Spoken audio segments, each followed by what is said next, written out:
చిచి పెళ్ళి ఇన్నాళ్ళైనా ఓ నగ లేదు నట్ట లేదు, ఓ పిల్ల లేదు పీచు లేదు. దానికి నన్నేం చేయమంటావే? ఆసనాలు మానేసి కాపురం చేయమంటాను. అన్నమైనా మానేస్తాను గానీ ఆసనాలు మాత్రం మాన్నా. అయినా లోపం నీలో పెట్టుకొని నా మీద ఏడుస్తావేంటి? లోపం నాలో కాదు మీలోనే ఉంది. నీలోనే ఉంది. మీలోనే చంపేస్తాను, నీలోనే ఉంది. సరే సరే, లోపం మీలో ఉంటే మీరే పోతారు, నాలో ఉంటే నా పసుపు కుంకాలే పోతాయి. అలా అన్నావు, బాగుంది. ఏంటిది? ఇటైనా పోయేది మనమే కదా. ఇలా ఆసనాలు వచ్చేస్తున్నాయి. ఆసనాల వల్ల కలిగే ఉపయోగాల గురించి తెలుసుకున్నాం కదా. వచ్చేస్తున్నాయి. ఇప్పుడు ద్విపాద శిరాసనం ఎలా వేయాలో చూద్దాం. అలాగే. మొదట మీ రెండు కాళ్ళను ముందుకు చాపండి. చాపాను.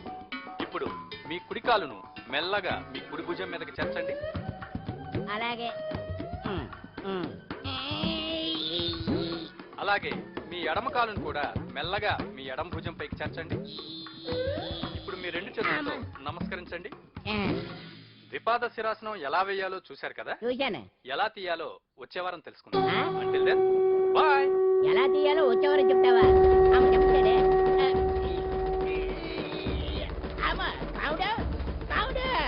అయ్యో ఏంటండి ఇలా ఉండిపోయారు? నేను ఉండడం కాదు, ఆడే ఉంచేశాడు. రావట్లేదండి. రావట్లేదా? నువ్వు కావాలని తీయట్లేదా? అయ్యో రావట్లేదండి నిజంగానే. పిల్లు బయటకు వెళ్ళవనని పిల్లు. ఆడతో దండం పెడుతున్నాడు. మెల్లగా మెల్లగా.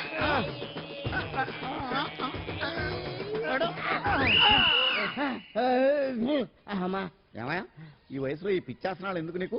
ఏ ఎముకో పుట్టుకు నిరిగిందనుకో చటుక్కున మంచం ఎక్కుతావు. పాడెక్కే వరకు ఆసనాలు మాండు. అది నా వీక్నెస్. వీక్ పర్సనల్ మళ్ళీ వీక్నెస్ ఒకటి. What the problem? I want to know. ఇక్కడ ప్రాబ్లం సాల్వ్ అయిపోయింది, నువ్వు రావడమే ప్రాబ్లం. ఇదేంట్రా షర్ట్ కాలీఫ్లవర్ పెట్టావు? నెహ్రూ గారు రోజ్ ఫ్లవర్ పెట్టడం కామన్, అందుకే నేను వెరైటీగా కాలీఫ్లవర్ పెట్టా. నెహ్రూ గారు రోజు ఫ్లవర్ పెట్టారు, నువ్వు కాలీఫ్లవర్ పెట్టావా? ఎంత మేధావిరా నువ్వు. మీరు కూడా నాలాగా కొత్తగా థింక్ చేయండి, మీరు మేధావులు అనిపించుకోండి. ఓ పని చేయి, ఆ కాలీఫ్లవర్ ప్యాంట్ దగ్గర పెట్టుకో, ఇంకా కొత్తగా ఉంటది.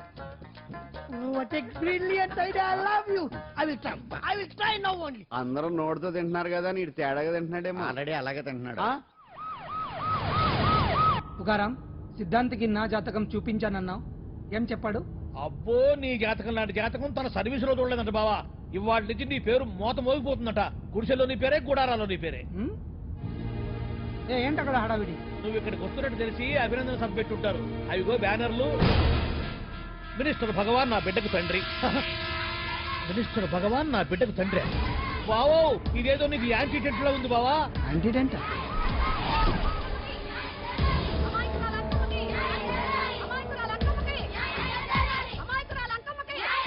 బావా, కుడికారు ముందు పెట్టి నీకు ఎందుకైనా మంచిది.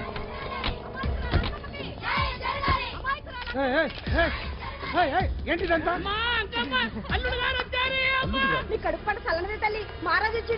అసలు ఎవరు మీరు?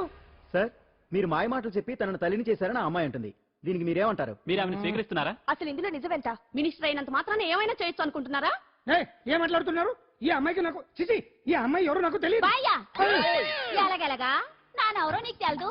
ఓ పాల తెలియదని చెప్తున్నాను కదా, ఎవరు నువ్వు? పోలమ్మో, ఎంత మాట అనేసినావు.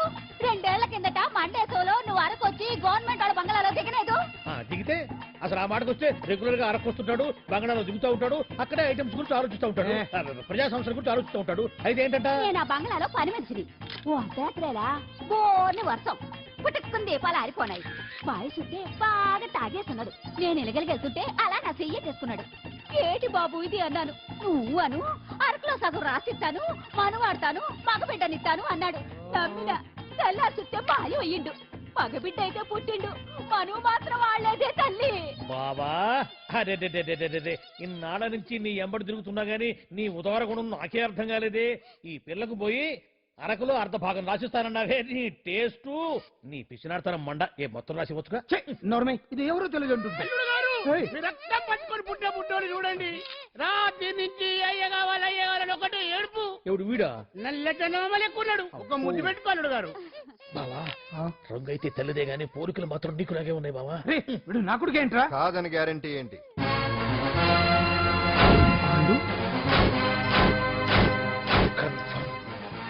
వీడి వాడు, వాడే వీడు. అన్నా అన్నమ్మా, ఇదంతా నువ్వు ఆడిస్తున్న నాటకం అన్నమాట. ఆడిస్తున్నది నేనే, కానీ నాటకం కాదు, నిజం కాదు. ఇదంతా అబద్ధం. మాటలతో చెప్తే సరిపోదు, ప్రజల మనిషివి కదా, నిరూపించుకోవాలి. అంటే ఏంది ఇప్పుడు నువ్వనేది? మా బావను కూడా సీతమ్మ వారిలాగా మంటల్లో దూకమంటావా? ఇదిగో పరువు కోసం ప్రాణం ఇచ్చే వంశం మా బావదే. కావాలంటే మంటలు పెట్టచ్చు, దూకుతాడలేదు. ఏం బావా దూకడంట? ఈ తూకటాలు దాకటాలన్నీ పురాణ కాలమే, ఇది కలికాలం. అదేదో అంటారే డిఎన్ఏ టెస్ట్ అని, అది చేస్తే నిజం తేలిపోతుంది. ఏ టెస్ట్ కైనా నేను రెడీ. బాబో తొందరపడి కమిట్ కావద్దు, ఇట్లా చెప్తా. ఎత్తు బావా, డిఎన్ఏ టెస్ట్ అంటే అది ఏమన్నా యూరిన్ టెస్ట్ అనుకుంటావా ఏంది? పుట్టు పూర్వోత్తరాలు మొత్తం బయటపడతాయా? పైగా ఆ టెస్ట్ లో గనక వాడు నిజంగా నీ బిడ్డేనని బయటపడింది అనుకో, ఆ అంకాలమ్మని నీకు అంట కట్టేస్తారు. ఇక జీవితాంతం జుంబారే జుంబకురే అనుకుంటా తిరగాల్సి వస్తుంది. ఎప్పుడన్నా మేము నేను చూడాలనుకుంటే అడవికి రావాల్సి వస్తుంది. పైగా వాడు డిఎన్ఏ కోసం అంతగా పట్టుబడుతున్నాడంటే ఇందులో ఖచ్చితంగా నిజం ఉండే ఉంటుంది. ఏంట్రా నిజం?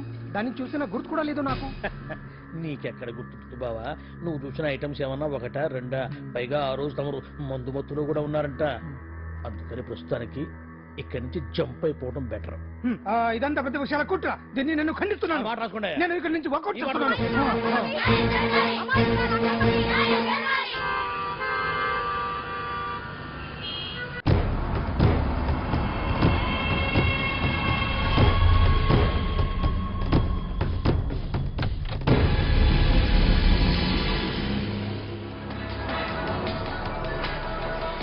బిడ్డకు తండ్రి మంత్రి భగవానేనంటూ న్యాయ పోరాటం చేస్తున్న కొండజాతి అంకమ్మ ఉదంతం తెలిసింది.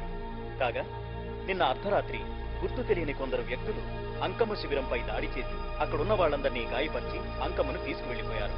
ఇది ముమ్మాటికి మంత్రి భగవాన్ పనేనని మహిళా సంఘాలు ఆందోళన వ్యక్తపరుస్తున్నాయి. బావా బావా బావా బావా బావా బావా బావా బావా ఇప్పుడు అర్థమైంది బావా నువ్వేంటో. అసలు నీకు నువ్వే సాటిపో బావా. నువ్వు అడకపోయినా సరే నీకు అర్జెంటుగా ఒక ఐటమ్స్ పార్టీ అరేంజ్ చేద్దాం అనిపిస్తుంది బావా. ఏంట్రా? ఏంటేంటి బావా, నిన్ను ఏమీ తెలియనట్టుగా శిబిరం దగ్గర నుంచి వాకౌట్ చేసి రాత్రికి రాత్రే దాన్ని లేపేసి సాక్ష్యం కూడా మాయం చేశావంటే అందుకే బావా నువ్వు ఆటో భగవాన్ స్థాయి నుంచి మినిస్టర్ భగవాన్ స్థాయికి ఎదిగింది. ఏంట్రా ఏదో పిచ్చి పిచ్చిగా మాట్లాడుతున్నావు? సరేలే బావా నువ్వు మరీను. ఇదిగో బావా నన్ను మరీ అంత పరాయుడుగా చూడద్దు బావా. గత రాత్రి కొంతమంది రౌడీలు వచ్చి అంకమ్మ శిబిరాన్ని ధ్వంసం చేసి అంకమ్మను మాయం చేశారు. ఇది మినిస్టర్ భగవాన్ పనే ఉంటుంది అని టీవీ వార్తల్లో చెప్తుంటే చూసి నేను తెలుసుకోవాలా బావా? ఓన్లే ఒక మంచి పని చేశావు. పిల్లాన్ని స్కూల్లో జరిపించావంటగా బయట చెప్పుకుంటున్నారు. తల్లినట్టు లేపేశావు. నేను లేపేవేంట్రా? నేను కాదు కాదు కాదు నువ్వే నువ్వే నువ్వే అని బయట చెప్పుకుంటున్నారు. కొంపదీసి ఆ రౌడీలు పంపించింది నువ్వు కాదా? నేను కాదు. వామ్మో ఇదేదో నీ నాశనానికి వచ్చినట్టుంది బావు.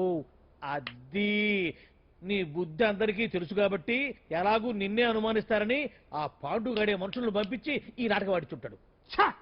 ఏదో ఆందోళనలో ఉన్నట్టున్నారు. హిందోళ రాగం వాయించి మార్కులు కొట్టేస్తాను వాటిని.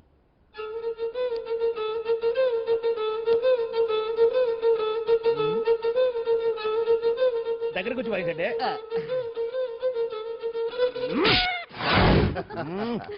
అది దెబ్బంటే. సత్యవతిని ఎవరు తీసుకెళ్లారో తెలవక జుట్టు పీక్కుంటూ ఉంటాడు వేధవ. అవును పండు, నాకు డౌట్. అంత ధైర్యంగా డిఎన్ఏ టెస్ట్ చేయించమన్నా ఉంటా, దానికి భగవాన్ గారు ఒప్పుకునుంటే? ధైర్యంగా చెప్పాను కాబట్టి ఒప్పుకోలేదు. ఇదిగో లాయరు, నువ్వు తెలుసుకోవాల్సింది ఒకటి ఉంది. నిజం ఎప్పుడైనా మెల్లగా చెప్పినా పర్వాలేదు, అబద్ధం మాత్రం గట్టిగానే చెప్పాలి. అయినా ధైర్యం మంది కాదు, సత్యవతిది. భయపడకుండా నాటకాన్ని రక్తి గట్టించింది. నువ్వు ఉండగా మాకు భయం ఏంటన్నా? సరేనమ్మా, ఎందుకనే మంచిది. నేను చెప్పే వరకు ఇంటి పట్టునే ఉంది. అంకమ్మను మాయం చేసిన భగవాన్! అంకమ్మను మాయం చేసిన భగవాన్! మినిస్టర్ భగవాన్ రాజీనామా! అంకమ్మను మాయం చేసిన భగవాన్! మినిస్టర్ భగవాన్ రాజీనామా! మినిస్టర్ భగవాన్ రాజీనామా! మినిస్టర్ భగవాన్ రాజీనామా! ఏమిటిదంతా? కుట్ర సార్ కుట్ర. నా పాపులారిటీని దెబ్బతేయడానికి ఎవరో కావాలని చేసిన కుట్ర. కుట్రని మీరంటున్నారు. నిజమని చెప్పి ప్రజలు ప్రతిపక్షాలే కాదు మన పార్టీ వాళ్ళే అంటున్నారు. అరే మొన్నటికి మొన్న ఆ దొంగ మందుల కేసులో మీ హస్తం ఉందని ఆరోపణ. ఇప్పుడేమో ఈ గిరిజన అమ్మాయి case. What is all this? అంటే మీరు కూడా నన్ను... నేనే కాదు, పార్టీలో ప్రతి ఒక్కరూ ఇది నిజమని నమ్ముతున్నారు. మీ వ్యసనాల వల్ల పార్టీకి చెడ్డ పేరు తెస్తే మాత్రం